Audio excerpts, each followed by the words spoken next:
Hi, I'm Michaela. I'm a third-year PhD student at the University of Washington studying physics.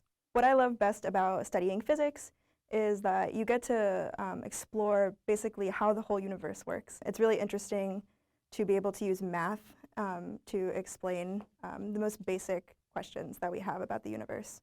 I didn't really know about physics until high school. I've always been a pretty curious kid. My dad was a mechanic growing up, so I really liked helping him working with stuff. I'm an experimentalist now, so I use a lot of tools in my job, which is fun. But I didn't really know what physics was until high school when I took AP Physics. And honestly, I just fell in love with it. I mean, I keep going back to math, but for me, math is kind of a big part of it. I think of math as like the language of the natural universe. So for me, that was just, it was very simple it was a way to make something so complex very simple. I've been fortunate to have a lot of experiences that have helped me get to where I am now. Some of them happened, actually most of them happened in my undergraduate college experience. I would say the biggest were probably things called an REU, which stands for Research Experience for Undergraduate. It is a program funded by the National Science Foundation where you get to go to either another university or a national lab over the summer, and you do research in different STEM disciplines, but for me it was always astrophysics. And that's actually how I ended up working in the group I have now. Right now I am working with the Axion Dark Matter Experiment, or ADMX, which is an experimental group at the University of Washington, and we are searching for the Axion, which is a theoretical dark matter candidate particle.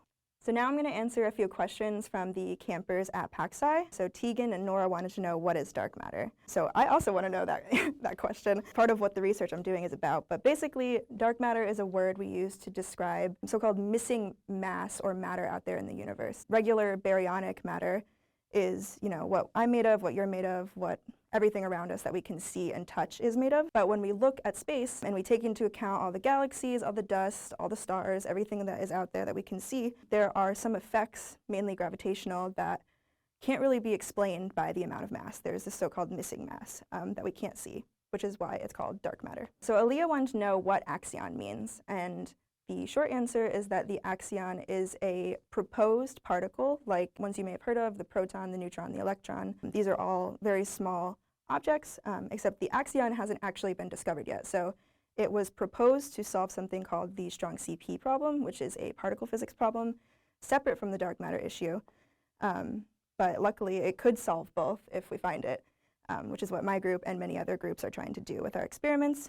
And the reason it's actually called Axion is it's named after a detergent brand because it cleaned up this strong CP problem when it was first proposed back in the 1970s. So Tegan, Nora, and Robin all wanted to know what kind of tools we use for my research. So I'm going to show you some of those now. So before I go into specific tools, I wanted to give a very brief overview of how my experiment works. So the axion, because it's a dark matter particle, means it doesn't interact with light. So we can't just look at it in the typical sense. So to actually be able to observe the axion, at least my experiment, uses a design called the Axion haloscope, which uses a giant magnetic field, which actually causes the axion to turn into a photon, which is like a light particle, which would be in the microwave frequency range. So basically what you would hear on the radio, very similar megahertz frequency is what we're looking for. So sometimes my advisor likes to say that we're listening for dark matter. So the way we do that is we have a big magnet. Obviously this is not to scale. The actual magnet is probably like 10, 12 feet tall, and it looks like this. It's a big coil. So this is called a solenoid. It's a type of magnet that you run current through. So it's wires wrapped around. You run current through it, and it makes a magnetic field going vertically through the center. And then we put this thing, which is the ADMX insert is what we call it. So this is our resonant cavity, which I'll talk a little bit more about in a second. And we put this inside of the magnet like that, and that's how it looks when we're running. Can't actually see anything. But when it's not running, you can see the inside.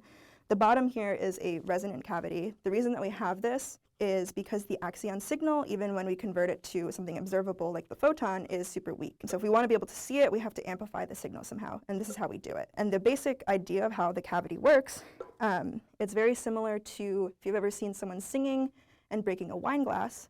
That's because they're singing at the resonant frequency of the wine glass, and that actually makes it vibrate more aggressively and just have larger amplitude vibrations. So it's the same exact concept, except we're amplifying the axion field using the copper cavity that we have for our insert.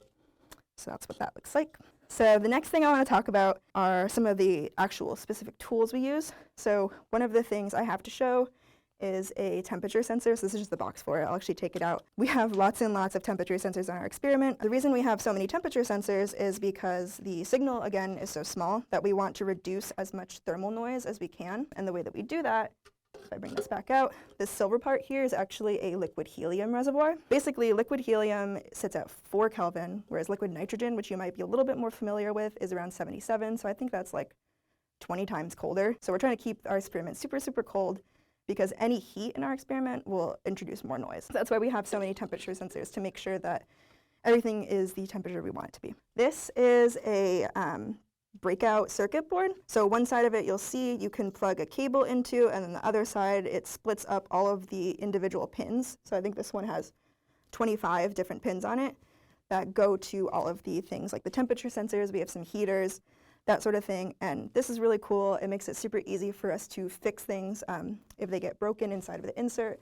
And this is what I spend a lot of my time working on as a graduate student. So this here is an example of a superconducting RF cable. So RF stands for radio frequency. And these are how we get the signal from inside of our cavity, which is all the way down at the bottom here, all the way to the top where we can actually measure it and send it to our data acquisition system. So we have a bunch of these all inside here. And how we actually get the signal out of the cavity, it works kind of just like a radio. We stick an antenna inside of it, and we're listening for a signal. The last tool I have to share is something called a digital multimeter. This I use a lot. This is one of my most used tools at work, really. And you can use it to measure voltage or resistance or current, pretty much any sort of like electrical property with a circuit that you're working with. You can use this. Super handy, super portable. I really like this. So Charlie asked, does dark matter look evil? And the answer is no. Dark matter doesn't really look like anything, but it's neutral, it's not evil, it's not scary. It's just something that we don't really know about or understand yet. Robin wanted to know what I like about my job. There are lots of things that I like about my job, but I think the most exciting thing for me is how hands-on I get to be. ADMX is a very sensitive experiment of its kind, but our group is really small, and the experiment itself is housed at the University of Washington. So I get to do a lot of work on the actual main experiment, which I think a lot of grad students don't have the chance to do, especially if they're working at big facilities in different countries. So I'm really happy that I get to actually work on it myself. So to finish off, I just wanted to say thank you for all your questions, and it was really nice to talk to all of you. And I wanted to finish off with a quote from someone who was really inspiring to me, astronomer Carl Sagan. He says, "The cosmos is all that is or was or ever will be. Our feeblest contemplations of the cosmos stir us. There is a tingling in the spine, a catch in the voice, a faint sensation, as if a distant memory of falling from a height. We know we are approaching the greatest of mysteries."